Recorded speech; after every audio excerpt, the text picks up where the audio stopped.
Chloe. No last name.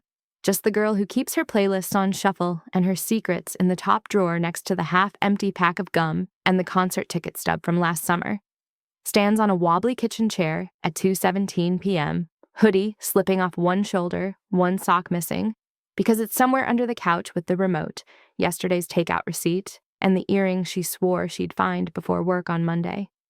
The living room window is half-dressed, the left curtain sagging like it gave up halfway through the week, sunlight slicing across the hardwood in uneven stripes that look like a glitch in the matrix, catching on the dust motes floating lazy in the air. The rod is loose, one screw spinning uselessly like a fidget spinner, the other gone AWOL, probably hiding with the sock and the earring and the last of her patience. She's got a butter knife in one hand, dull side up because safety third, zero patience in the other, and a playlist on low that's been stuck on the same lo-fi beat for 20 minutes straight, the kind that makes you want to dance or nap. She hasn't decided when the doorbell buzzes like it's personally offended. You guys will never believe what happened. I'm Chloe, 22, and this is happening right now, 2:17 p.m., on a Saturday that started with spilled coffee on my favorite mug, the one with the chipped handle that says, "World's Okayest Roommate," a text from my boss about covering a shift tomorrow, and just got interesting. The curtain is still drooping like a sad eyebrow. The sun is still striping the floor in golden barcode lines. The echo of his knock is still vibrating in my ribs like a bass drop. The dust motes are still swirling like they're in on the joke. And the faint scent of cedar and fresh-cut lumber is already curling through the cracked door, like it owns the place. Hit that subscribe button, ring the bell, drop a comment if you've ever had a 5-minute favor turn into this. Let's go. I open the door, butter knife still in hand, like a weapon I don't know how to use. Everett stands there, toolbox in one hand, metal, scuffed, stickers from jobs long past, paper bag from the hardware store in the other, screws rattling inside like tiny bells, a receipt poking out the top like a white flag, salt and pepper hair catching the hallway, light and silver threads, green eyes cataloging every detail, from the butter knife to the paint smudge on my wrist, left over from last night's 2 a.m. doodle session on the back of an electricity bill, flannel sleeves rolled high, forearms dusted with sawdust, and a faint grease streak on one knuckle that looks like it's been there since breakfast. A tiny scar near his elbow catches the sun, a thin white line from some long-ago job, another faint mark on his thumb like a hammer kissed it once and never apologized. "Saw your curtain from the street," he says. Half smile, calm as afternoon light. Voice low like he's telling a secret to the doorframe.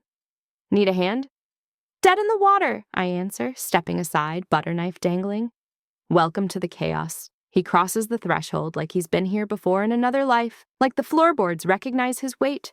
Boots off at the mat. Slow, deliberate, laces untied with one tug, socks dark with sawdust and a hole starting at the big toe he doesn't seem to care about. He sets the bag on the coffee table next to the empty mug and the crumpled receipt, hands me a screw from the bag. Shiny, new, perfect. Our fingers brush, static, not the cute kind, the kind that makes your scalp tingle. "Figured you'd be up a chair with a butter knife," he says, eyeing the utensil like it personally offended him.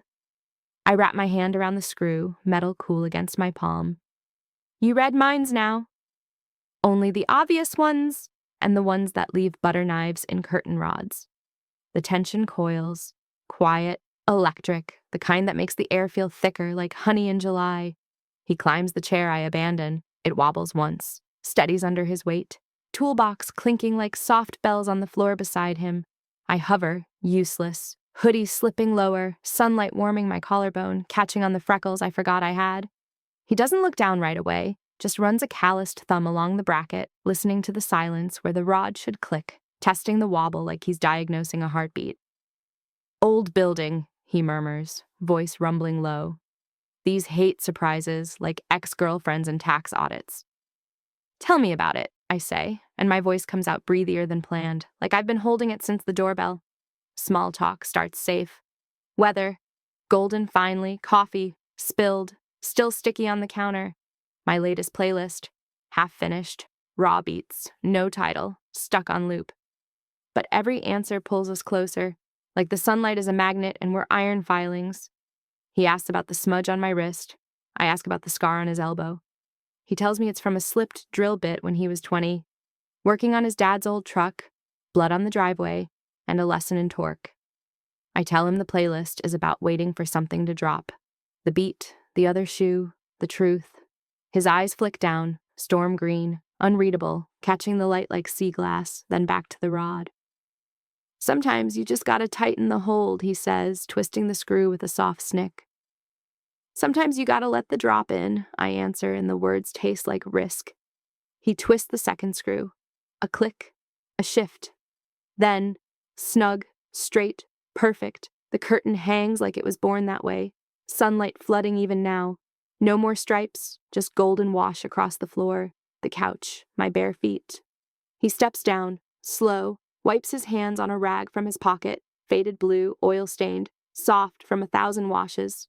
And suddenly the room feels smaller, warmer, dangerous. Should hold, he says, voice softer now, like he's not just talking about the rod.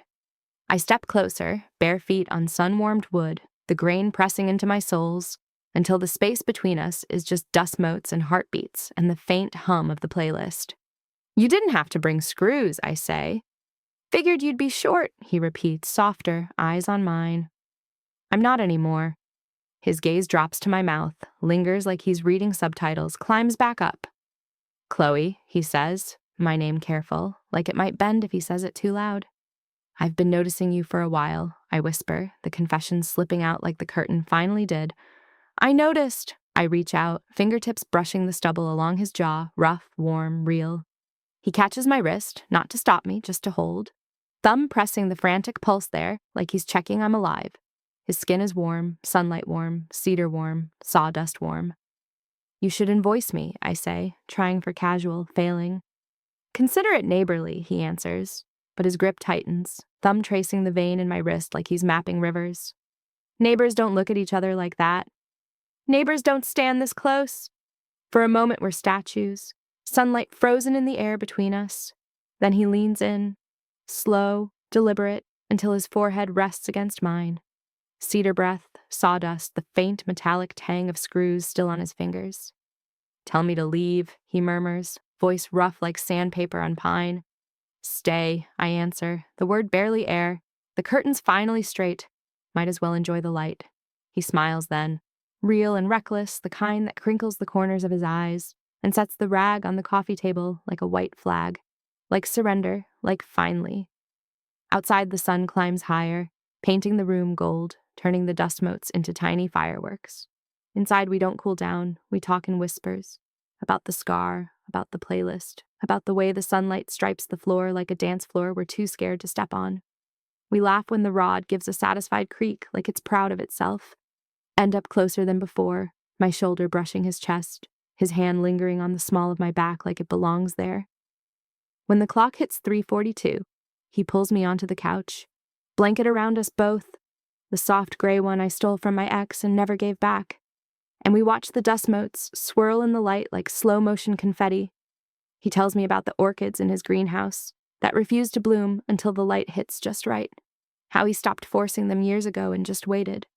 I tell him the playlist is finally getting a title tonight. Drop it like it's hot, but make it slow. He brushes a sunbeam from my hair at 4:17 p.m., fingers lingering on the strand like he's testing its weight. Still loose? He asks, voice low. Good, I whisper back, leaning into his hand. Let it hang. The light shifts, turning the room amber, then honey, then something softer.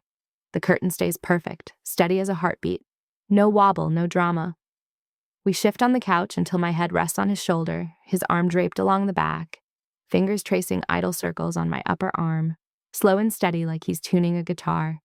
The playlist hums low from my phone, forgotten on the table, the lo-fi beats syncing with our breathing. I close my eyes and breathe him in.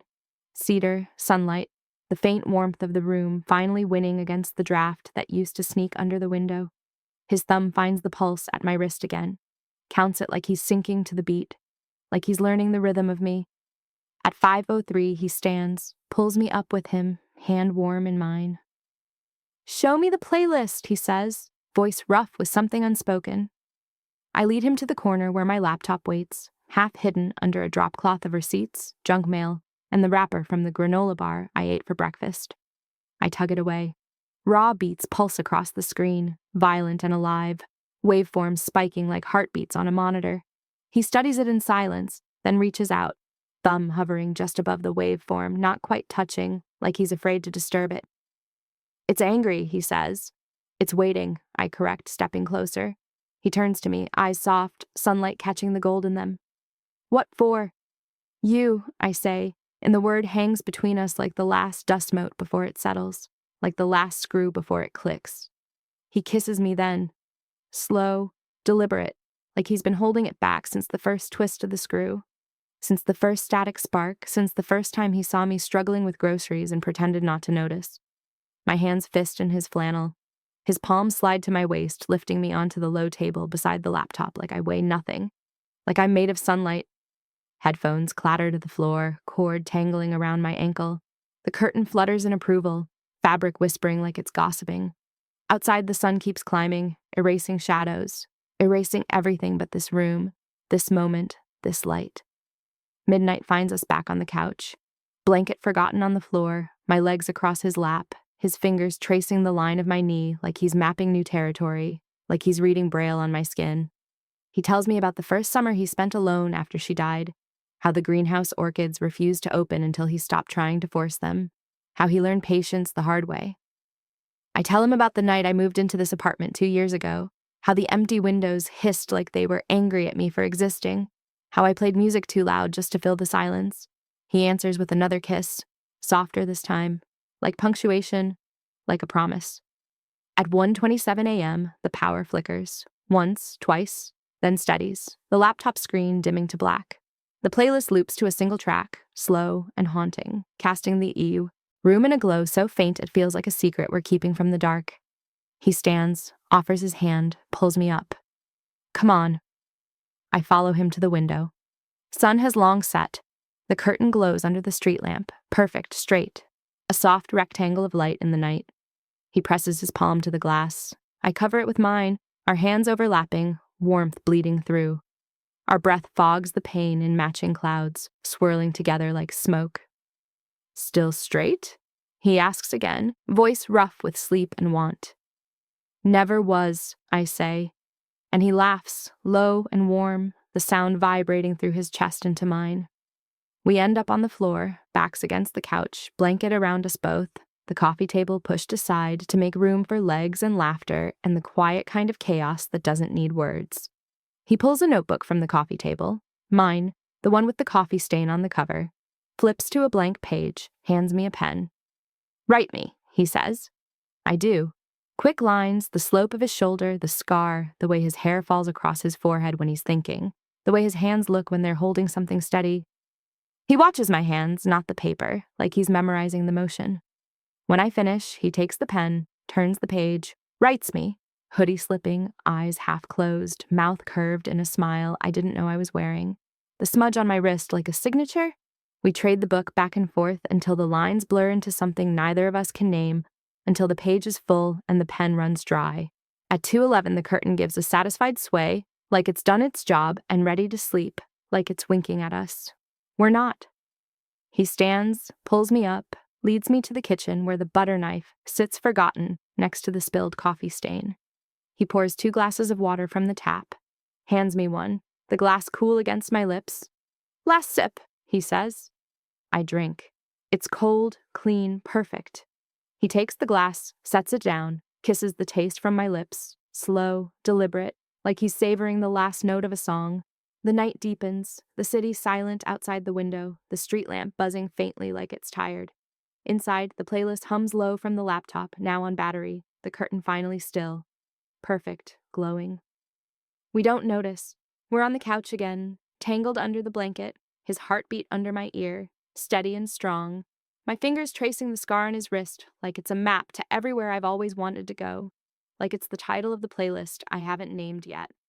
Dawn creeps in around 5:47, pale and shy through the curtains, perfect, straight, glowing with the first light of morning, turning the room rose and gold. He stirs first, presses a kiss to my temple, lingers like he's reluctant to move, like the greenhouse can wait. "Gotta check the orchids," he murmurs, voice rough with sleep and cedar and something softer. I nod, half asleep, already missing. The weight of him, the warmth of the blanket, the way his hand fits in mine like it's been there all along. He stands, pulls on his boots, leaves the flannel on the floor like a promise, the rag still on the table like a bookmark. At the door he pauses, looks back, eyes soft in the early light, the scar on his elbow catching the dawn. Still hanging, he asks. Tighter, I answer, voice sleepy but sheer.